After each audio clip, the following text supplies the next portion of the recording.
Now, the only thing people like better than rogues are rogues on a path to redemption. It helps if they're charming and animated. Aaron Blabey's comic book The Bad Guys has cleared a successful opening weekend on the big screen, bringing the heist movie to a younger audience. Way younger.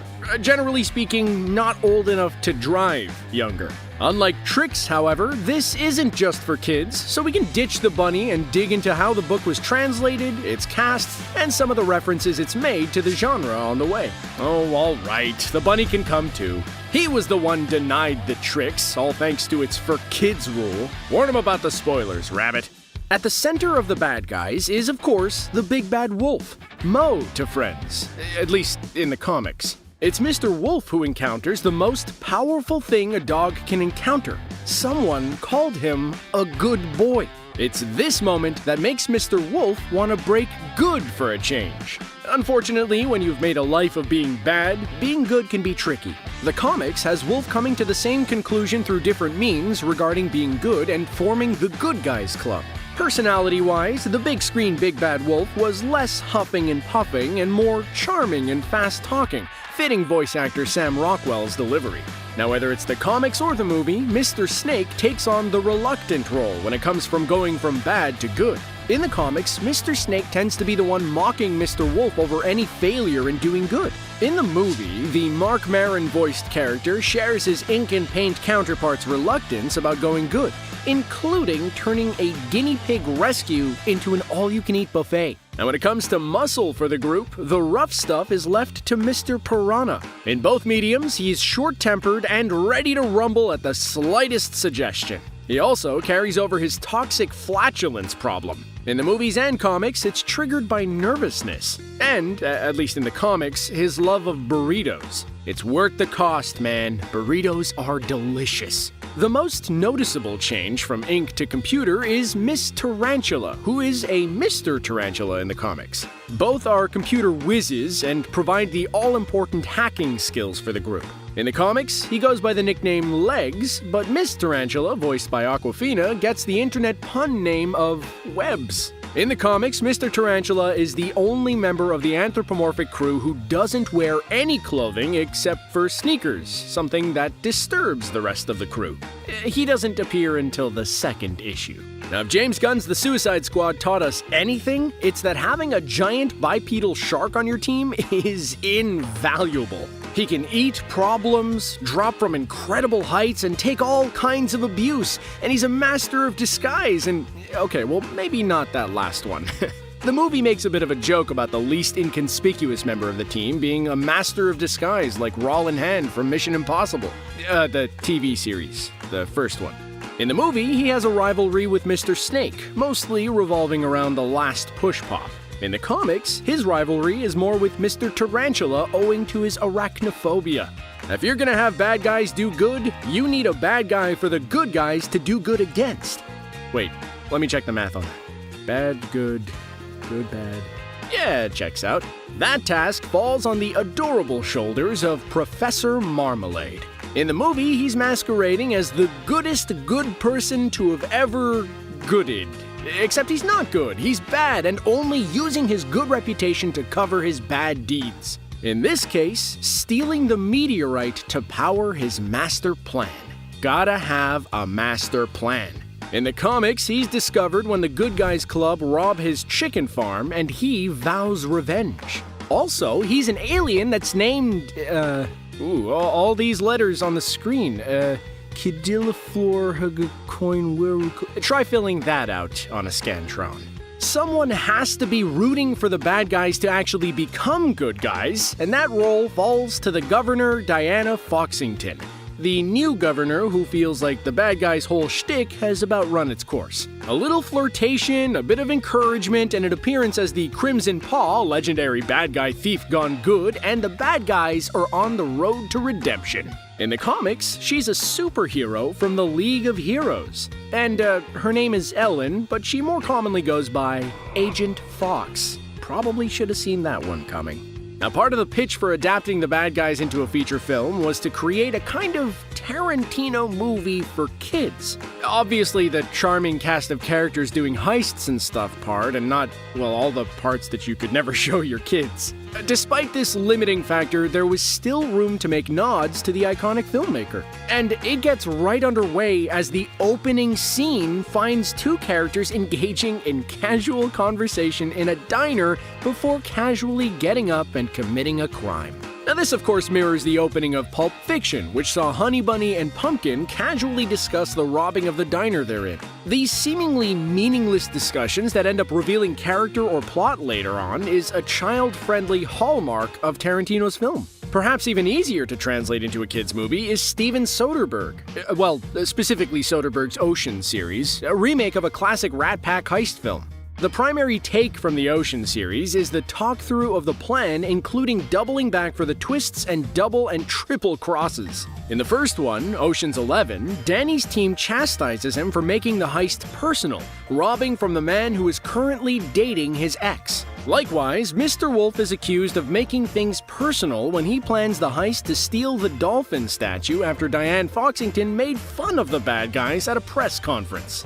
In Mr. Wolf's opening address, he points out that he has been the bad guy in all the stories from Little Red Riding Hood to the Three Little Pigs. Well, it turns out that his entire team has a history of playing marquee villains. Wolves are at the center of the Liam Neeson thriller The Grey. Snakes have held the bad guy role in movies like Anaconda and Snakes on a Plane. Mr. Shark, of course, made it not safe to go back in the water with Jaws and 100 not quite as successful imitators. Miss Tarantula was one of the many menaces in the movie Arachnophobia that made hunting spiders with a nail gun seem cool until your dad took it away because he doesn't like fun.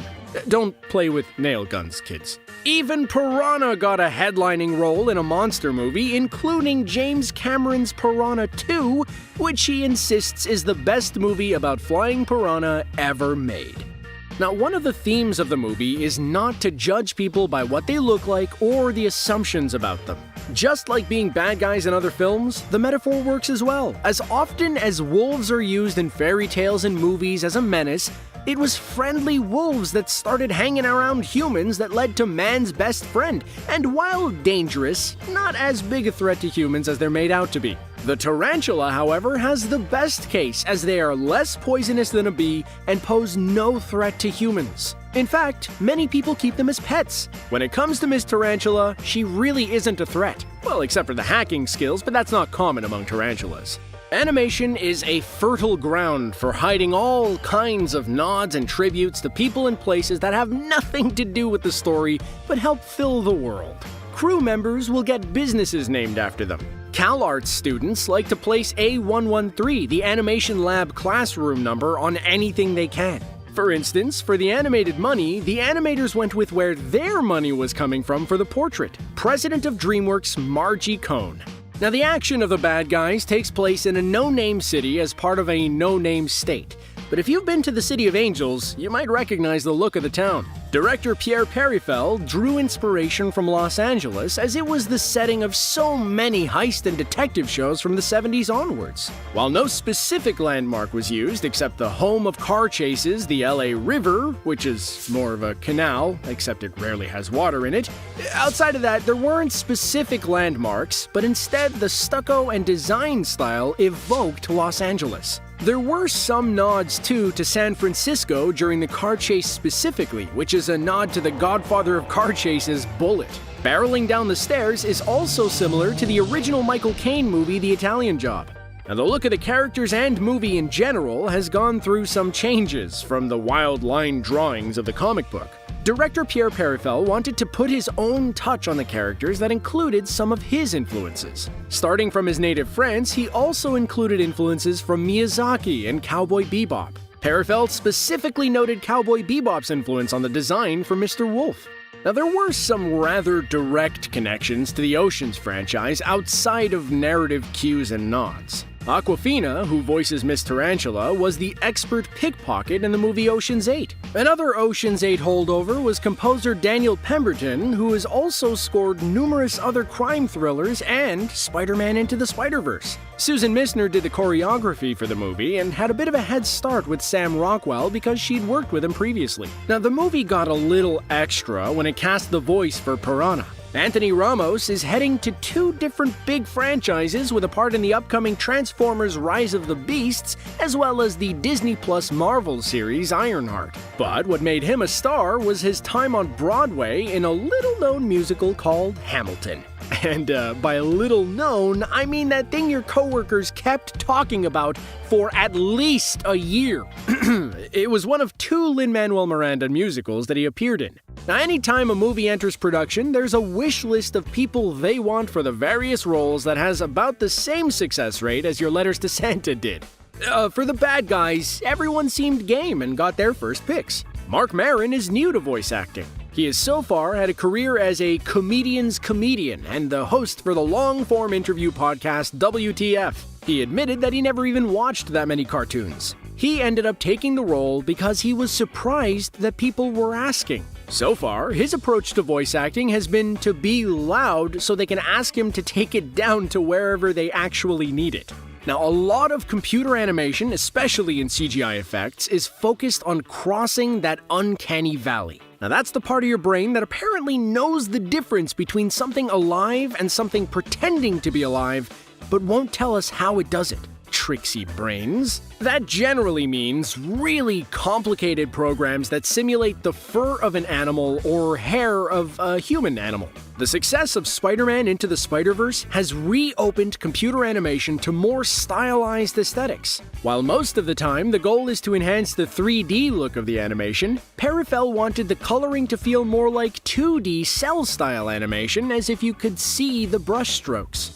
Now, you can't properly supervillain if you're not in some way tipping your hand. Despite operating in the city of the world's greatest detective, Joker still manages to post up in the most obvious places like the rundown amusement park. Professor Marmalade gave a hint at his heel turn when, to soften the bad guy's image, he put them in adorable onesies of various animals and a rainbow unicorn for Snake. Mr. Wolf, of course, wore a sheep's clothes, literally becoming a wolf in sheep's clothing, something that Professor Marmalade was figuratively. One of the things that probably contributed to the cast being on board was a certain global event that made gathering in groups large enough to make a live-action movie difficult. So most of the cast were sent production recording setups to do their parts from home. Maron lived 8 minutes from DreamWorks and enjoyed the short commute. Sam Rockwell and Maron were the few members of the cast that got to record together, which is fitting since their relationship is at the center of the movie. In an interview with Polygon, Lily Singh, who voices Tiffany Fluffit, admitted that she agrees that Mr. Wolf has got it when asked about the internet's attraction to him, saying, "Mr. Wolf is kind of a daddy. I see that now. I've never thought about that. But would I slide in the DMs? I think I would.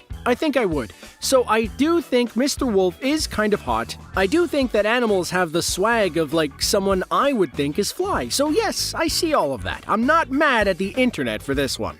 The movie stands aside from the comics, making several changes, including turning Lily Fluffit from a cat to a person. See, now that last name makes cartoon sense. In order to get the good deed ball rolling, Marmalade invites them to save a cat from a tree, a sequence taken from the comics. But also the title of the Blake Snyder screenwriting guide, Save the Cat. The title refers to the suggestion that the hero needs to do something like save a cat in the first 5 to 10 pages to let the audience know they're good.